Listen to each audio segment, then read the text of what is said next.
those who pose a real threat to our fellow Americans, those who have a history of violence or abuse against the people in their lives, against the people in our lives, those who have no place being in this country. Certainly they should be sent back to their country of origin. But those who are working among the toughest jobs in this country, that in far too many cases, no American born in this country is willing to work.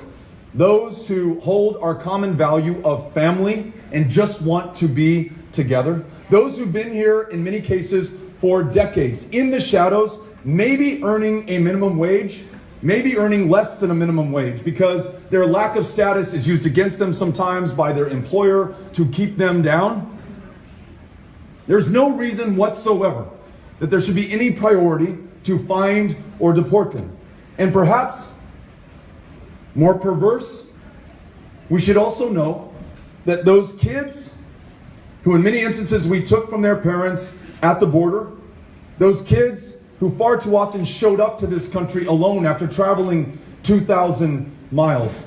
Some are still languishing in detention because we have shared their sponsors' information with immigration and customs enforcement. So when a relative steps up to say hello, that relative may also be stepping up to be deported back to their country of origin. And we lose that family in our community of Madison, and that child loses a home that they can go to, furthering their suffering, tantamount in some cases to torture, if you ask me.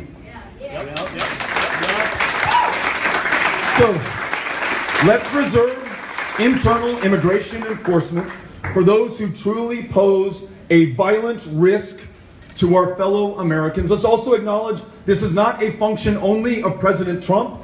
You had 400,000 internal enforcement deportations a year in some years under President Obama.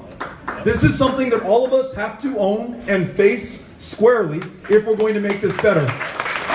Now, having told you what I'm against and what I'm for when it comes to ICE, let me try to describe briefly the big picture solution. It is legalizing the presence and making citizens of the more than 1 million dreamers who call this country home, and who are Americans by any definition that matters to me.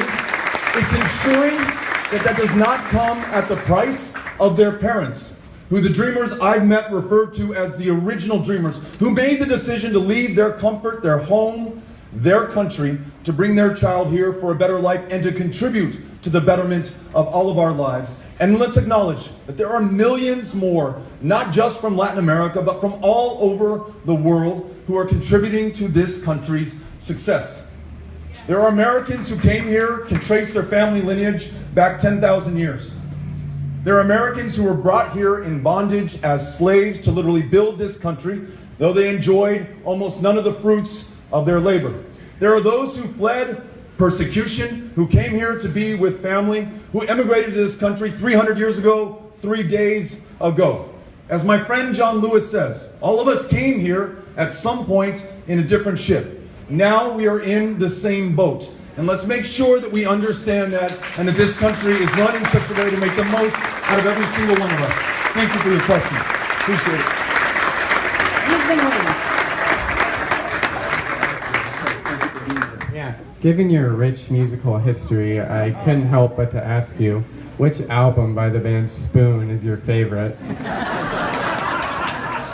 So a great Texas band, Spoon, with whom we got to campaign a little bit during the Senate race. I don't know their albums as much as I know their songs. The Underdog is perhaps my favorite Spoon song. But if I could just take a second, not only was I here a little bit more than a month ago, as I was thinking about running to serve you as president, I was also here more than 20, maybe 25 years ago, playing in a punk rock band, traveling the country in a Plymouth satellite station wagon.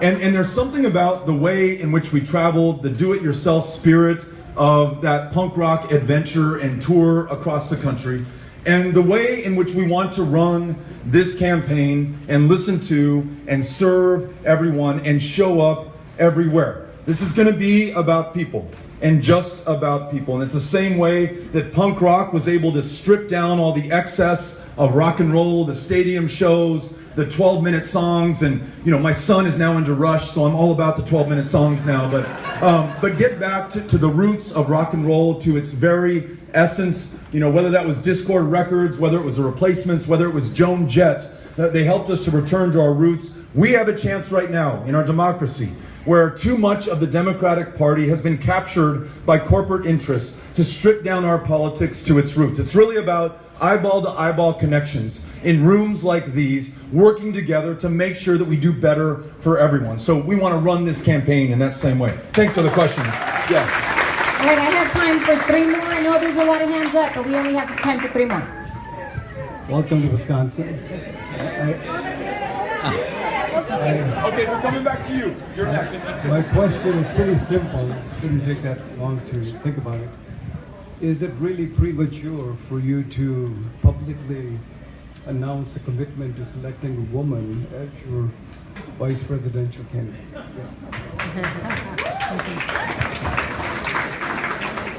You were asking for brevity, and so the answer is yes. On this 4th day of the campaign, to talk about who I might select were I to be your nominee for vice president seems a little bit presumptuous. But to the spirit of the question, would you select a woman if you were the nominee? It's very hard for me to escape that conclusion, given the record number of extraordinary women who are running along with me in this field. And I think that is so exciting.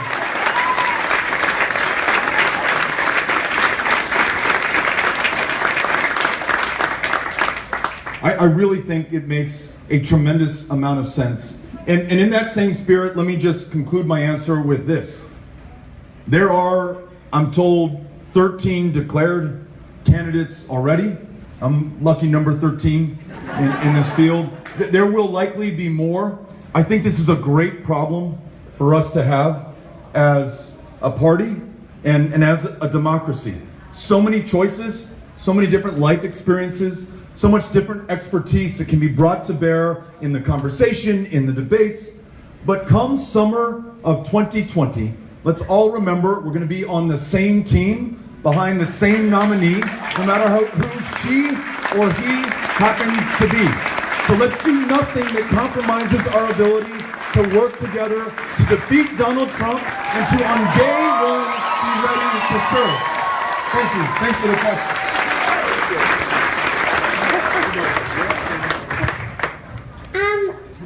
Can you please be nice? What's his name? Sam. All right, Sam. Great question, and I think everyone was applauding because it was the best question that's been asked today. Yes. Let's be nice. I love. Listen, this is really unique in the world, and really unique in world history. That we can peacefully resolve our differences. We can argue vigorously and vehemently, but almost never violently. And so the way in which we treat each other, Sam, the words that we use, those are so important. Donald Trump, who talked about Mexican immigrants as rapists and criminals, who said that Klansmen and neo-Nazis and white supremacists were very fine people, who promised to ban all Muslim travel to the United States of America because perhaps he thinks that Muslims are inherently violent or dangerous, though this is a country comprised of Muslims and Christians and people from all traditions of faith and folks who are from all parts of the planet. There are real consequences to that. You don't lock children up in cages out of nowhere. It follows the rhetoric and the language that we use. You don't see the spike in hate crimes 3 years in a row and counting without the kind of permission that has been provided by this president. You do not see a mosque in Victoria, Texas burned to the ground on the day that the president issued his executive order banning Muslim travel and not make the connections between the words, the policies, the actions, the suffering that we are seeing in this country. So the antidote to that is not more meanness and pettiness and smallness and hatred. It is, as you suggest, Sam, being nice to one another. I'm going to do my best to do that. So thanks for the question. Yeah. This is our last question. All right, let's give you our last question. All right, hello. Hi. So I'm just wondering, if you were the nominee, if you're elected president, what are your plans on combating climate change? Since it's obviously none of this matters if you don't have a planet to live on. So I'm just wondering what you do for climate change. Yeah, questions of climate change, and I have to agree with the way that you put it. None of this will matter unless we take the action that we're able to while there is still time to do it. Scientists are in complete agreement, beyond the shadow of a doubt. And I, for one, 300 years after the Enlightenment, still listen to scientists, okay? That this planet is warming. It has warmed 1 degree Celsius just since 1980. And that if it warms another 1 degree, maybe even just a half a degree Celsius going forward, we lose so much of what we have and so many of the effects of climate change that we are already seeing. Hurricane Harvey in Texas, 2017, dumped almost 60 inches of rain, which is the landfall record for as long as we've been keeping them in North America. The droughts in North Texas, 5 years, a little bit of pause, and then you go right back into them. The scientists tell us that these storms, those floods, those droughts are connected to our excesses, our emissions, and our inaction. The wildfires raging in California, connected to climate change. Lest anyone think that this is something that we have to brace ourselves for, it is something that we are living through and some people are dying from right now. If we think 400,000 apprehensions on our southern border is a big deal, wait till there are some countries near the equator in the Western Hemisphere that are no longer inhabitable, at least by human beings. The civil war in Syria, so many of the global and domestic challenges that we confront right now, including the very ability to grow our own food and fiber to feed and clothe ourselves, are being compromised as we speak, will be diminished if we do not act, and will no longer be possible if we wait too much longer. 12 years left for us to do this. The kind of bold action necessary, freeing ourselves from fossil fuels, transitioning completely to renewable energy, must be pursued as quickly as possible. And as I said at the outset, it cannot be done by half measure, and it cannot be done by half. In other words, this cannot be a priority just of one political party or just of one part of the country. It's going to take all of us to make this possible. The good news is that in many parts of the country, we have begun this important work. Texas, you might not believe this, but it's true, is leading the country in the generation of wind power. El Paso, my hometown, is building out utility-scale solar right now. I just left the state of Iowa that produces more wind energy as a share of total energy consumption in that state than any other part of the country. So high-wage, high-skilled jobs are connected to this, and it's one of the reasons that I love the ambition behind the Green New Deal, because it doesn't separate economic opportunity, high-paying jobs, from our need to meet this climate challenge. And then the last thing, when I was in West Burlington, Iowa, at an ethanol plant a couple of days ago, a woman stood up and she said, "Listen, Beto, I hear you talking about climate change. Maybe you're right, maybe you're not. But whatever it is, I want to make sure that you're not asking me to carry the entire burden." And I took by implication that, she may already be struggling, having a hard time making ends meet. Why would we add other burdens? And she says, "Why does America always have to do everything for this world?" And I think there was something to her point. There are 3 to 4 times the number of coal-fired plants in China than there are in this country. We, even if we did everything we could as a country, would not be able to do this alone. So if there was ever a moment that begs for American leadership, it is this one. If there was ever a policy to reverse, it is the one that has us as the sole country who is a non-signatory to the Paris Climate Agreement. We need to reassert our global leadership, lead by example, and bring all of these countries around a common human goal and a common human challenge. And I think the next president of the United States needs to make that their priority. Thank you for the question. Cynthia, we'll do one more question really quick, bonus round, and then I want to make sure that I have a chance to say hello to some folks. Here you go. Thank you. Just as a current high school senior, where on top of the insecurities that just going to high school brings, I now have to question my safety as I walk to school and go to school every day. And then as an American citizen, where in our streets, gun violence has become a norm. What do you plan to do to combat this growing issue and epidemic in the wake of New Zealand, in the wake of so many shootings around the world? Thank you for the question. We will lose more than 30,000 of our fellow Americans this year to gun violence, a rate not seen in any other developed country on the planet. And so you either have to come to the conclusion that this is inherent to who we are, there's something wrong with us, or this is a human-caused problem that has a human solution to it. The good news, as we just discussed with Mark Pocan, is that the House of Representatives, thanks to the pressure that you brought to bear, your advocacy, holding your elected leaders accountable, the House of Representatives just passed universal background checks. First time that we've taken action on gun safety in a very long time in this country.